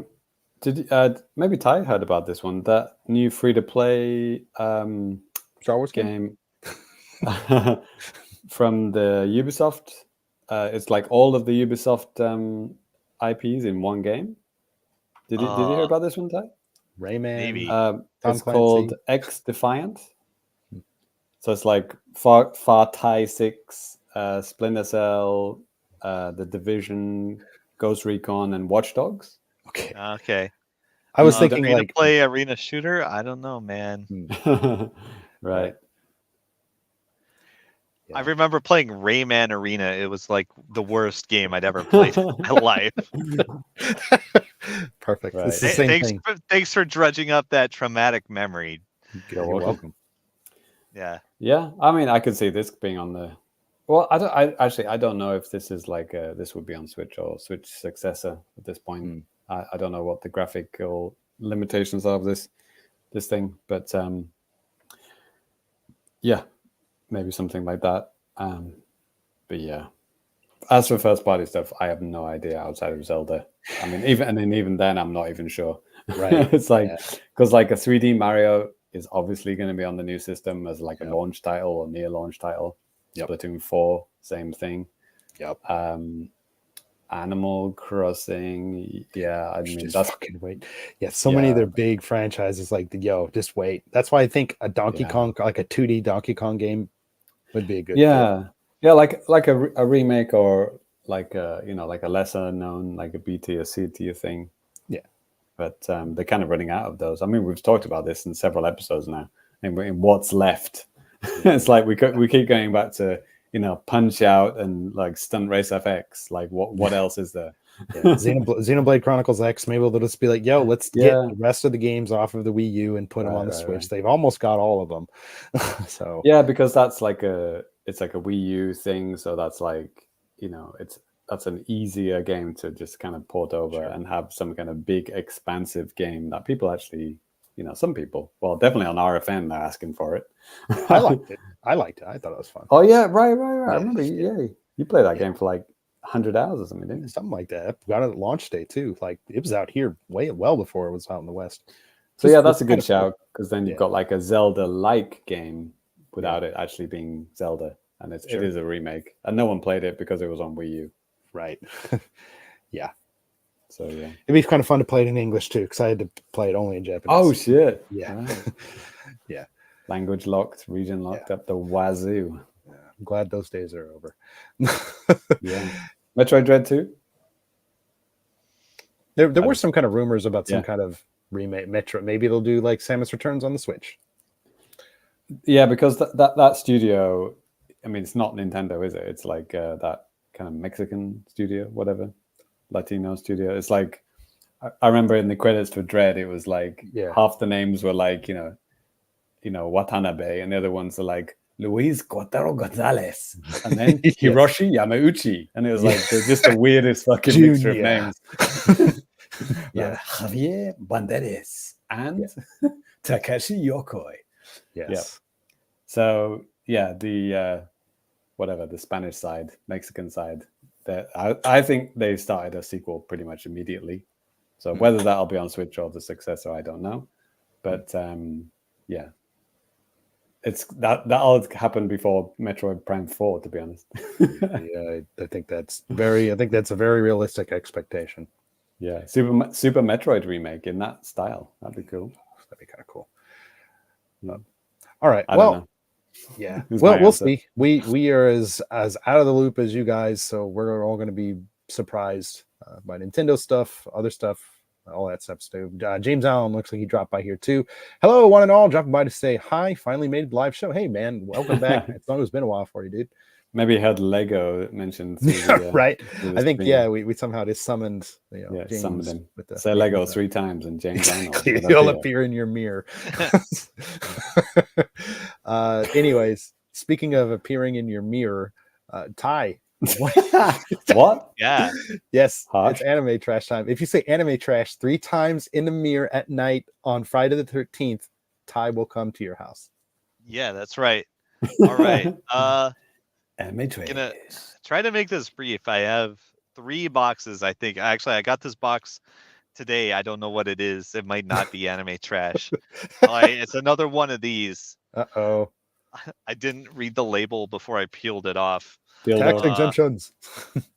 Yeah, let's go. Oh, Jesus. It's like one of these it's taped up. Oh, wait, no, I can just peel this off. All right, here we go. It's one of these little packet things. Yep. Oh, so again, yeah. Okay, go ahead. All right, this is definitely UFO trash. It's very cute. Okay. All right. So first of all, I got this thing. What is this thing? This is it's not 2B, it's the other character. Is it 1A? Right? With little cat ears and it's soft, near Automata. Oh, okay. Yeah. So I was thinking, like, I heard that name. What it was? Okay, now it makes sense. Yeah. Okay. Not the pencil. Yeah, yes. That's HB, isn't it? Right. Right. So yeah, it's a cute little cat girl thing. Got a little cat tail, little cat ears. Nice. Looking cute. James Allen also signing off here. He said, great. Join for the best bit. Hell yeah. There we go. Yeah. If you want your own, it's gonna be short but sweet. Yeah. If you want your own anime trash, we have links somewhere. Yes. Where you can actually try out some of this stuff. Your mileage may vary. Next, I got another little strap character. Let's go. You all know this guy. Oh, nice. A Ghost from Pac-Man. That's right. Yeah, and it has like a little tag on it too. Cool. It's cool. Yeah, I might just slap this like a soft keychain type of thing. Yeah. It's a little big for a keychain, but it's perfect for a bag. Sure. I might slap it on there. Yeah, that's pretty decent size, little plushie. Cool. I mean, I put my Suica game guys on it, and my students like flipped out, like, "Oh my god, Suica game!" Right? Kind of a big deal out here. Oh yeah. All right. Next up, I have a box from Toriba. Nice. Yes. The most difficult site to get shit off of, but they have a lot of free tickets. So is it really that difficult? Who can say? Well, I mean, you're like a god at these things, so it probably is, dude. All right. So what do I? Oh, it's a plush thing. Oh yeah, yeah, yeah. I remember when I got this. It's another one of these. Okay. Anime style. Looks like they're flying in the air. Wonder what is this Yeah. anime though? Is it an anime? Perhaps it's a video game. Perhaps it's Well, a video game with girls twerking and shooting at Metal Gears. right. I mean, sometimes they make these things so cute. Then you see it like probably in the actual anime form. You're like, whoa, how did they transform that into this? All It's right. something Yeah. wholesome. This is a Nikkei character. Okay. Okay. So it is. How did they transform that into something wholesome? Yeah. Like I have another one in the background. I have a couple in the background there. I got this Yeah. one right there and up here. Sure. Yeah. So it's kind of a set, you know? Yeah. Yeah. So like if you ever watched like the big anniversary videos where they have like the voice actresses and stuff, like you'll see this character a lot. Okay. Okay. If you click her profile in the game, it says "Don't send me weird shit." So she's kind of a gem. Think I can throw this up there in that little gap. You can try it. Just try it. It's hard for me to get a good angle without I know, we standing don't up. wanna- But let's see. Huh. No, NG. Almost. We'll get them next time. Got them in the general area, so Right. All right. I got one more box. It's from Capcom. nice. Yeah. So right now they're my favorite UFO catcher site. Hmm. And I have a feeling there's going to be some cool stuff in here. They don't ship outside of Japan though. Not as far as I know. Okay. Right. I think ones that actually ship outside of Japan are Toriba, Tokyo Catch, maybe Claude JP does. Okay. They seem to have a whole English version of their site. Okay. I couldn't tell you though. Yeah. Well, I obviously couldn't either. All right. We got good stuff. What do I pick up first? All right, here we go. Full size anime figure. Oh. All right. It's Power again from Chainsaw Man. Okay. Like a pretty realistic looking figure here too. Okay. Wow. Yeah, looks like a 3D. Yeah. The pointy teeth and the funny pose, like the Jeb Bush pose. Right. Now, if you paid attention to my account on Discord, like I changed my user picture to different characters in this exact pose, so I'm gonna probably do that again. Nice. It's kind of an ongoing meme in I was gonna say, is that another server. All right, I believe you. Yes, it's the Mad Grit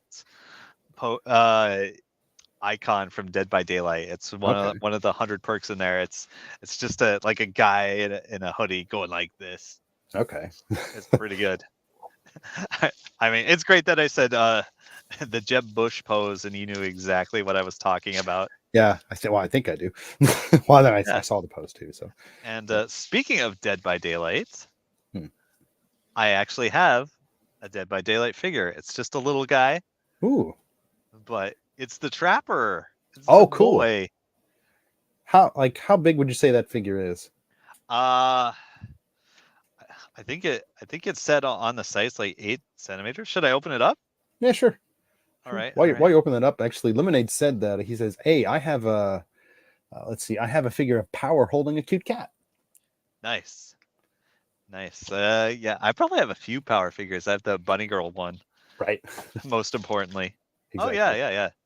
This is like big gacha toy size. Okay. Yeah. Is it does it move around, or is it just like a I think it's just a static. It's like, you know what I mean, a little statue or whatever. I was a little surprised that it's in not any assembly required. It's just ready to go. Yeah. It doesn't have a standard and a surprising amount of detail on this guy. Yeah. This is his like post-hit pose. He wipes the blood off on his arm. Okay. Well. Yeah. He's cool. He's a special boy. Yeah. Yeah. I'll put him right next to my Waddle Dee and Tyrus Flare. Okay. All right. Well, one more figure. It's very horny. Literally, it's another Overlord figure. Okay. Is she wearing a Christmas hat? No. Okay. She has horns and she has Okay. a flower in her hair. You've seen this character before, I think. Okay. You've seen this figure before in a different color. I probably have. I mean, for Yep. audio listeners, for reference, this looks like kind of like Yuna from Final Fantasy X. It does kind of look like that. It's like a super low cut kimono. Yeah. Huge of her boobs. I mean, breasting boobily.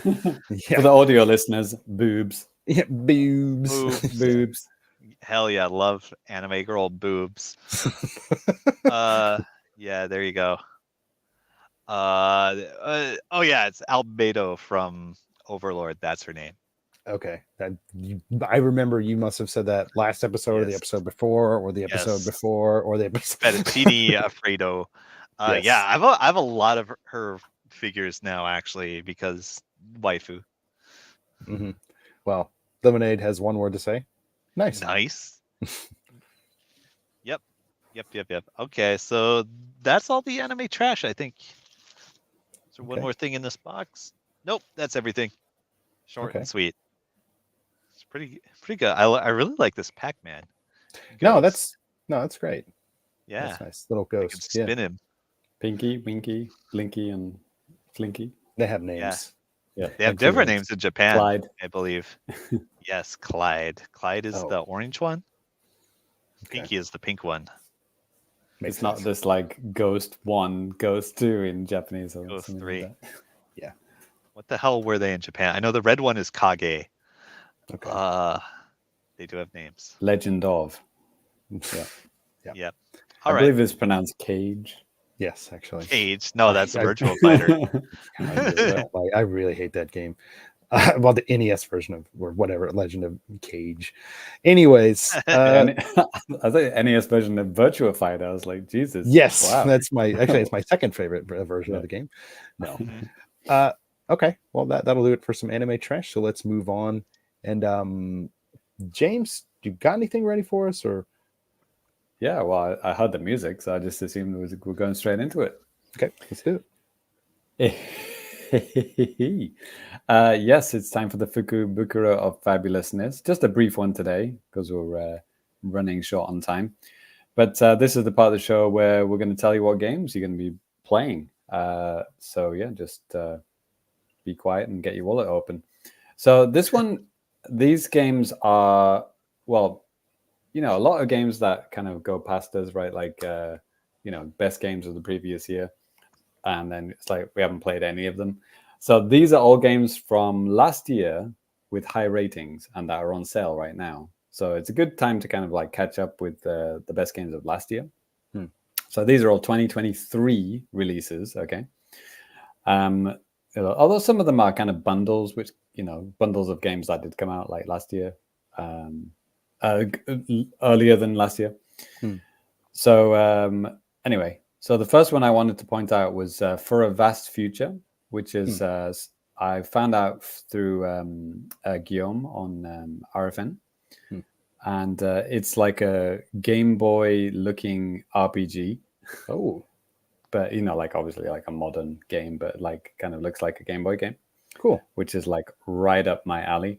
Yeah. And looks really awesome. Like adorable, cute graphic style. For a Vast Future, it's called. And it's down to $2 right now, down from 15. So if you liked hearing Guillaume talk about it and you want to check it out, now is a good time. Then there was a couple of multi-packs, actually. There was a Quake multi-pack on sale, if I can just find it right now. Oh, before I go to the next one. Pixel Junk Scrappers Deluxe, made by a friend of the show, Liam. You remember that guy? He's been on the show before. Yeah. Who? Yeah. So yeah, it's like basically like a, I don't know, dustbin wagon trash collecting game, but like in a kind of wacky Japanese kind dustbin wagon. Yeah, it's a British word. That's interesting. Garbage truck. Garbage truck. There you go. Yeah. Sorry, I forgot my American. Right. I'm mostly bilingual, but there are some words that I just don't know. There are some vocabulary gaps that. There's some funny British words, and I mean, you guys probably say same thing about American ones too. So I think Dustbin Wagon is only maybe a northern British thing. I think maybe really? Southerners I've don't never say heard that. that. Yeah, I'd never heard that. That was refuse That's kind of cool. collection Like vehicle. I thought you were just making up a funny. I thought so phrase. too, and I was like, well, that's kind of cool. All words are made up, Ty. Well, I mean, Um, yeah, you made something up on the spot. well, Such thank you a for vehicle. thinking. Yeah, thank you for thinking I'm capable of such a thing. So yeah, this is the Doom. Sorry, not Doom. Quake 1 and 2 multi-pack. So it's a little bit more than what I paid for just the second one. So I think, like I said, I paid like 300 yen for Quake 2. Yeah. But this is Quake 1 and Quake 2, the enhanced bundle, and it's $6 for both games. Yeah, okay. That's a steal. Seems like an absolute steal. Yeah. Stamp of approval from everyone on the show here. Yeah. Also, Figment 1 and Figment 2 bundle is also on sale right now. $8 for both games. Those both are kind of highly acclaimed puzzle games with kind of crazy, beautiful art style, which looks like, I don't know, like a picture book, or not a picture book, but like, I don't know, some kind of Salvador Dali artwork. Nice. It's both games for $8, which seems like a good deal. And no, that's not that discounted. Then I don't know. They're really trying to get rid of Minecraft Legends right now, but they all seem to be on sale. Well, I mean, it's an anniversary, so it's just kind of. Oh, is that what it is? Okay. 15 years, baby. So yeah, the deluxe collection, Minecraft Deluxe collection is $20, down from 40, so it's half off. I don't know what that means. I don't know what's in the deluxe collection. A lot of DLC, I guess. What kind of DLC is in it? I have no idea. It includes the Mario Mashup, Sky Block 1 block something, Pets collection, blah blah blah. A lot of shit. A lot of Minecraft. A lot of Steve. Yes, thank you, Steve. Thank you, Steve. Yes, thank you for your 15 years of service. There it is. And then there was another game I wanted to talk about. Oh yeah, the Batman Arkham trilogy on Switch. I mean, one of the games is like broken. Is that right? Like, doesn't work. Yeah. Well, it works, but it's like got terrible frame rate. Is that the last game? Maybe. I was trying to think. I thought it was like maybe the first one. It was like something weird. Like the second one was like really good. The first one's kind of jank, and then the third one's just shit. Yeah, which is a shame because I really want to play the third one, like Arkham Knight. Is it? Yeah. I mean, I could just play it on my Xbox, but or whatever. But like, I like playing. I like playing stuff like that on my Switch. I've always liked playing stuff like that on Nintendo platforms, just to see how bad it is. Kind of. Well, it's $36 down from 60, so it's like 40% off right now. And then the Dead Cells Castlevania edition. Well, I guess it's tied with a physical release, isn't it? Okay. By the looks of things, doesn't have any screenshots of this one for some reason. But that double collection is $27, so that's obviously the original game and all the DLC, and the new Castlevania DLC as well. Then everybody wants your Switch, Danny. There you go. 24% off. Can you get that? You got the first one. I did. Different times. Then FC 24. Football club. FIFA 24. Yeah, it's 58% off. It's $25 right now. It was on the Japanese shop too. And NBA Kobe Bryant edition is also down to $20. Solid game. Check out my review. Wink, wink. And then the Ghostbusters Spirits Unleashed Ecto edition. We looked at this like a while back, but like it's like a first-person official Ghostbusters game, right? Which I somehow just completely passed by. I didn't even know when it came out. I think it was kind of recently, and that was $22 right now. If you had an eye on that one. Horizon Chase 2 I played that on Apple Arcade. Great game. It's $20. And then there was something else. Ooh, Samba de Amigo. I talked about that a Samba lot de- on, well, not this specific one, but I talked about the OG on our Patreon podcast. We did. This one's Party Central. Mhm. Okay. Which I guess, is that like a Switch only thing, Danny? Do you know? I think so. It's not like you don't need to shake the Joy-Con or anything. Bullshit. No, like maybe that. maybe it's an option. I don't remember. I didn't buy it, obviously, so I don't know. But yeah. Well, that's got a minor discount. It's $29, down from $40. But that's kind of relatively new, isn't it? Well, yeah, like this is last year. I just said it. Yeah, These are all 2023 games.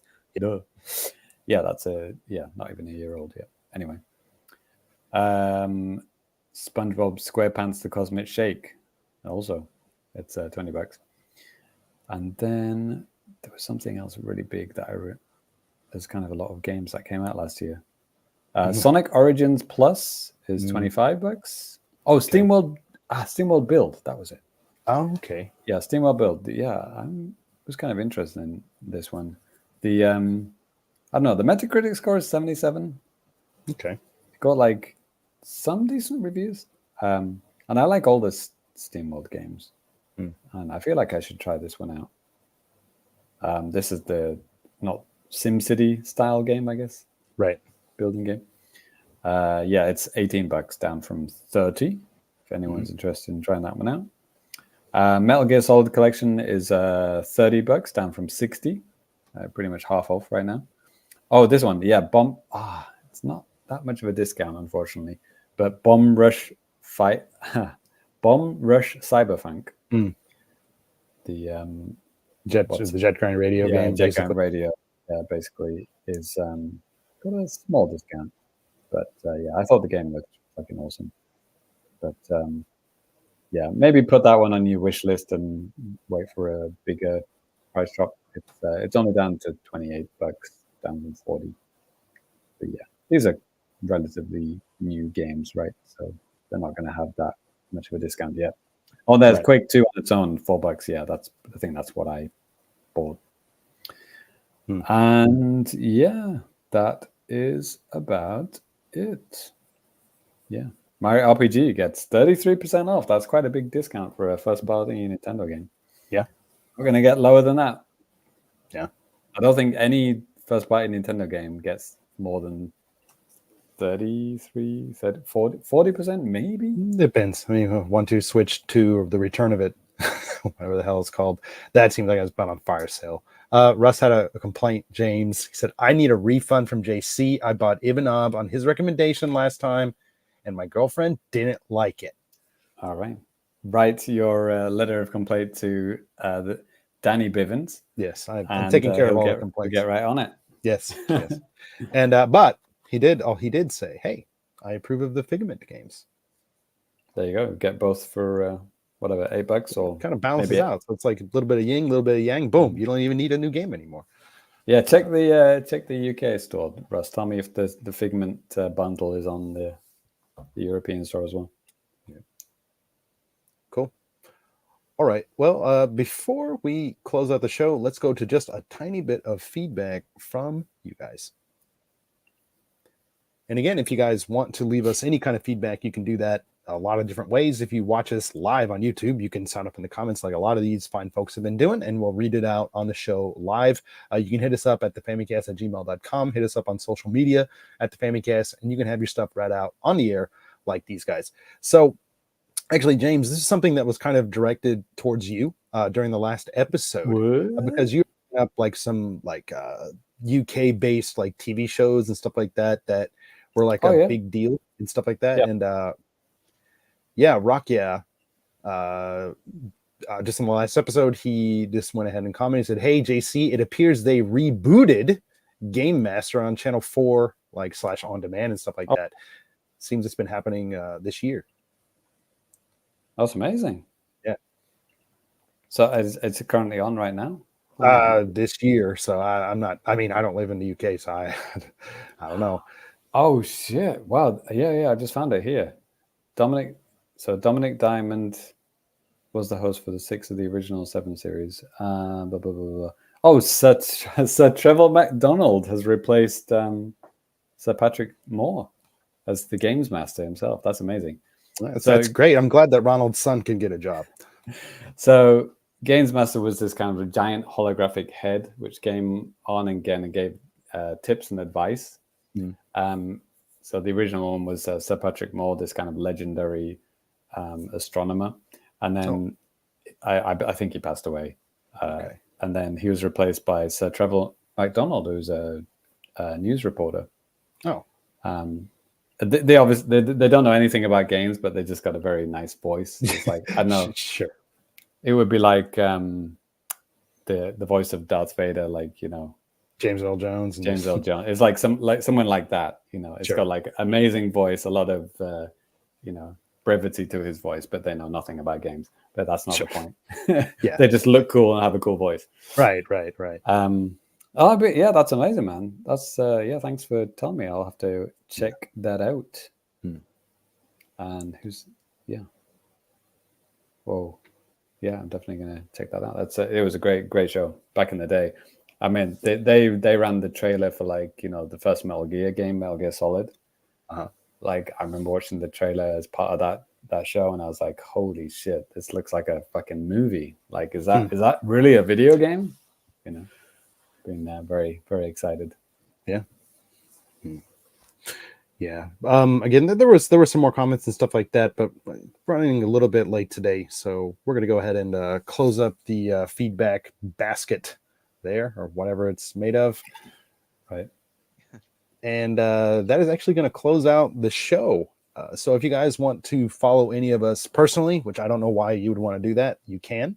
You can follow me at DannyBiv, DANNYBIV. Ty, where can people find you? Super Cat Drugs, wherever his social media is found. Okay. Mr. JC. Yeah, at the Games Master. That's me. I just found some pictures that are just going to freak you out. This is the original Games Master. Oh my god! Wow. What is? It's like a smashed head. Okay, and then that's like a live video feed, and then obviously like very 1990s CG on the outside of it. Okay, and then like orange. I've just seen this one for the first time. This is the new one. This is Trevor MacDonald. Okay, the new the new Games Master. With slightly better CG. Yeah. Just slightly. Anyway. All right. Wow. All right. There we go. That's it. All right. Well, again, thank you guys for listening, participating live. We appreciate that. Thank you for listening after the fact, you know, audio version, all that type of stuff. We appreciate that. Of course, for James and Ty, thank you guys for joining me. And while I'm getting the if the direct happens within next week, you're welcome. You're welcome. Also, something I haven't said for a long time. If you want to leave us reviews on iTunes or Apple Podcasts, Google Podcasts, wherever the hell you get your podcasts, that's helpful, probably. If you want to leave us thumbs up on YouTube, that's helpful, probably. So yeah, anyways, thank you guys so much for your support, for checking this out, and we'll catch you next time. Peace. Boys. Hell yes. Engagement for metrics. We'll see how this goes.